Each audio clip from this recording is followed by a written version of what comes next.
தமிழக வெற்றி கழகம் அப்படின்றது ஒரே நேர்கோட்டில் பயணிக்கக்கூடிய ஒரே கட்சி தான். இதுக்குள்ள இந்த பிளவுவாதத்தெல்லாம் இங்க கொண்டு வந்தெல்லாம் பூத்திராதீங்க. அது வேற யாரோ செய்யறாங்களா? அப்ப யாரு வேற யாரோ செய்யறாங்களா? அப்ப அதை திரும்பவும் சொல்றேனே, தமிழக வெற்றி கழகத்தினுடைய கொள்கையை ஒண்ணுதான், ஒரே நேர்கோட்டில் தான் பயணிச்சுக்கிட்டு இருக்கிறாங்க. இருக்கிறவங்க வந்து ஒரு ஃபேக் ஐடியை வச்சு அதுக்கு எதிரான கருத்துக்களை போடுறதெல்லாம் வந்து தமிழக வெற்றி கழகத்தினுடைய கருத்தா மாறிடாது.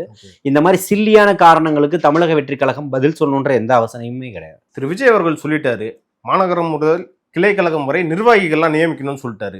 இதுல வந்து ஏன் இவ்வளோ ஒரு ஸ்லோவா நடக்குது இந்த ப்ராசஸ்? இது பின்னாடி ஜான் அவர்கள் வந்து ரொம்ப ஸ்லோவா நடக்கிறதாகவும் அவர் வந்து செயல்பாடுகள் சரியா இல்லாததாகவும் பல பேர் குற்றச்சாட்டு வைக்கிறாங்க. இது உண்மையா? பல பேர் குற்றச்சாட்டுனா யார் குற்றச்சாட்டுக்கு? அவர் மேல இப்ப இதெல்லாம் இந்த குற்றச்சாட்டுகள் எல்லாம் தமிழக வெற்றி கழகத்தை சார்ந்தவர்கள் வைக்கணும்.